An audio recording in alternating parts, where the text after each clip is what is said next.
बिस्मिल्लाहिर्रहमानिर्रहीम। पीर मुर्शिद अल्लामा इकबाल के चाहने वालों को प्रोफेसर मोहम्मद इकबाल का सलाम हो। ख़वातीन हज़रात और तलबा व तलबात, आज का जो लेक्चर है वो लीडरशिप की जो क्वालिटीज़ हैं, जो पिछले लेक्चर हमारे काफ़ी आगे हैं, उसी को आगे बढ़ाते हुए लीडरशिप की जो क्वालिटीज़ हैं, लीडर की जो क्वालिटीज़ हैं, वो हम आपके सामने पेश करते हैं। अल्लामा इकबाल के रूहानी पीर मुर्शिद मौलाना रूम, अल्लामा इकबाल के रूहानी पीर मुर्शिद मौलाना रूम हैं और उनको हर जगह उन्होंने बेहतरीन तरीके से एक्सप्लेन किया है। उनसे सवाल जवाब किए हैं। वो कहते हैं कि मुझे जितना भी फैज़ मिला है वो मौलाना रूम की वजह से मिला है। वो उनके रूहानी पीर मुर्शिद है, उनका रूहानी सिस्टम है। तो वो कहते हैं कि तीन चीज़ें मुझे, तीन ख्वाहिशात मुझे मौलाना रूम का कलाम पढ़ने की वजह से हासिल हुई हैं, मौलाना रूम ने मुझे अता की हैं। फरमाते हैं कि इलाज आतिश रूमी के सोज़ में है तेरा, इलाज आतिश रूमी के सोज़ में है तेरा, तेरी खिरत पे है गालिब फरंगियों का फसूं। कहते हैं कि जो आदमी या कोई सल्तनत फरंगियों की तरफ देखती है, जो आदमी तालीम हासिल करके यूरोप की तरफ देखता है, फरंगियों की तरफ देखता है, उसको चैलेंज करते हैं कि आप मौलाना रूमी का कलाम पढ़ो। मौलाना रूमी के कलाम की वजह से वो कहते हैं कि मुझे क्या मिला है, उसकी एक्सप्लेन करते हैं कि जो तीन चीज़ें हैं, तीन ख्वाहिशात हैं जो लीडरशिप में होनी चाहिए, वो उन्होंने बयान की हैं। फरमाते हैं, ज़रा तवज्जो के साथ फरमाते हैं कि ज़मीर पाक और निगाह बुलंद और मस्ती शौक़, तीन चीज़ें, ज़मीर पाक और निगाह बुलंद और मस्ती शौक़, ना मालो दौलत कारून ना फ़िक्र अफलातून। कहते हैं कि तीन चीज़ें मौलाना रूमी का कलाम पढ़ने की वजह से, तीन चीज़ों की ख्वाहिश मुझे पैदा हुई है और मैं वही ख्वाहिश अपने बच्चों में, अपने आने वाली जनरेशन में देखना चाहता हूँ। पहली ख्वाहिश, कहते हैं कि दुनियावी आलाइशों से मेरा ज़मीर पाक हो।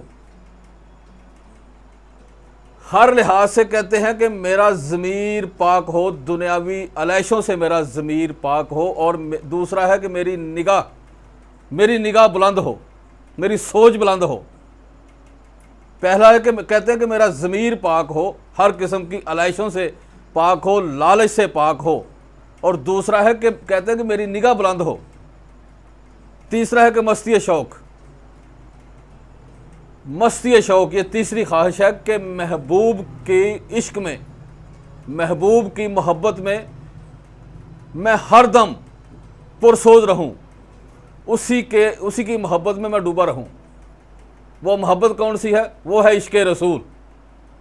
वो कहते हैं कि इश्क़ रसूल सल्लल्लाहु अलैहि वसल्लम की जो मस्ती है, ये मुझ में आ जाए, मेरा ज़मीर पाक हो, मेरी निगाह बुलंद हो और मैं हर वक्त नबी पाक सल्लल्लाहु अलैहि वसल्लम के इश्क में डूबा रहूं।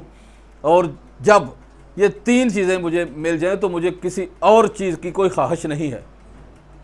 और चीज़ कौन सी है कि इंसान दुनिया में आकर कहता है कि मेरे पास ख़जाने हो, मालो दौलत हो। वो कहता है कि मुझे इस चीज़ की कोई ज़रूरत नहीं है, ना मालो दौलत कारून। हज़रत मूसा अलैहिस्सलाम के दौर में एक आदमी था कारून, उसके मतलब काफ़ी लोग जानते, लेकिन इतना मैं बताना चाहता हूँ नई जनरेशन को, उसके ख़जानों की चाबियाँ जो हैं वो 70 ऊँट उसके ख़जानों की चाबियाँ उठाते थे, इतना बड़ा ख़जाना था। तो वो अल्लाह ताला का मुनकर हो गया, तो अल्लाह ताला ने उसको ख़जाने समेत ज़मीन में दफन कर दिया। वो कहते हैं कि मुझे मालो दौलत की कोई ज़रूरत नहीं है, तीन चीज़ें मुझे अता हो जाए तो मुझे मालो दौलत की कोई ज़रूरत नहीं है, और ना फ़िक्र अफलातून, और ना ऐसी अकल की ज़रूरत है जो अफलातून ने पेश की हो। अफलातून का जो निज़ाम है उसके ख़िलाफ़ वो कहते हैं कि मुझे उनकी भी कोई ज़रूरत नहीं है, तो उन तालीमात की कोई ज़रूरत नहीं है। ऐसी तालीमात की कहते हैं मुझे कोई ज़रूरत नहीं है जो मादियत की तरफ ले जाए।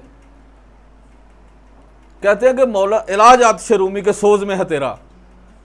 वो कहता है कि तेरा इलाज आतिश रूमी के सोज में है तेरा, कि मौलाना रूमी के कलाम में तेरा इलाज है। अगर इंसान इनफरादी तौर पर अपना लीडरशिप की क्वालिटीज़ देखना चाहता है कि वो मौलाना रूम को पढ़ो। और अगर हुक्मरान, कोई भी हुक्मरान हो, हम चूँकि पाकिस्तान के शहरी हैं, पाकिस्तान का कोई भी हुक्मरान हो, वो अगर यूरोप की तारीफ़ करता है तो वो गलत है, उसको मौलाना रूम का कलाम पढ़ना चाहिए। अगर अल्लामा इकबाल ने कंसेप्ट पेश किया है, उनकी पैगाम की वजह से हमने एक मुल्क हासिल किया है, और अब ग़ुलामी से बुरी चीज़ है वो है मायूसी। मायूसी की दलदल से निकालना अल्लामा इकबाल का पैगाम है कि आपको मायूसी की दलदल से कैसे निकालना है। वो कहते हैं कि मायूसी की दलदल से किस तरीके से मैं निकलाऊँ। मैंने मौलाना रूम का कलाम पढ़ा है और उन्होंने मुझे रूहानी फैज़ से फैज़ याब किया है। तो इलाज आतिश रूमी के सोज में है तेरा, तेरी खिरत पे है गालिब फ़िरंगियों का फसूं। जो आदमी आला तालीम हासिल करके और जो मुल्क उनकी तरफ देखता है, फ़िरंगियों की तरफ देखता है, उसका बेड़ा गर्क हो जाता है, रूहानी तौर पर उसकी रूहानियत ख़त्म हो जाती है। इलाज आतिश रूमी के सोज में है तेरा। अगर अपने आप को चलाना है, घर चलाना है, एक शहर चलाना है, एक मुल्क चलाना है, आपको मौलाना रूमी का कलाम पढ़ना पड़ेगा और उसके मुताबिक अपनी लाइन जो है वो अडॉप्ट करना पड़ेगी। तो वो कहते हैं कि मौलाना रूमी का कलाम पढ़कर 3 चीज़ों की ख़ासियत आप में भी होनी चाहिए। जो लीडर बनना चाहता है उसमें 3 चीज़ों की ख़ासियत होनी चाहिए कि उसका ज़मीर पाक हो, इंसानी ख़ासियत, उसका ज़मीर पाक हो, उसकी निगाह बुलंद हो, मस्ती शौक़ यानी उसको नबी पाक सल्लल्लाहु अलैहि वसल्लम का इश्क, इसकी ख्वाहिश करनी चाहिए। और ये चीज़ें जब मिल जाती हैं, वो कहते हैं ना मालो दौलत करूँ ना फ़िक्र अफलातून, फिर जो ख़जाने हैं उनकी हाजत नहीं रहती और ना ऐसी तालीमात की ज़रूरत रहती है जो आपको अल्लाह ताला की याद से दूर कर देती है। उम्मीद है कि आपको ये लेक्चर पसंद आया होगा। कोशिश कर रहे हैं कि नई जनरेशन के सामने अल्लामा इकबाल का कलाम आसानी के साथ पेश किया जाए। इसके साथ मैं इजाज़त चाहता हूँ। जो सवाल हो वो आप कमेंट्स सेक्शन में पूछ सकते हैं। एक दफ़ा फिर मैं रिपीट करता हूँ, फरमाते हैं कि ज़मीर पाक व निगाह बुलंद व मस्ती शौक़, ज़मीर पाक व निगाह बुलंद व मस्ती शौक़, ना मालो दौलत कारून ना फ़िक्र अफलातून।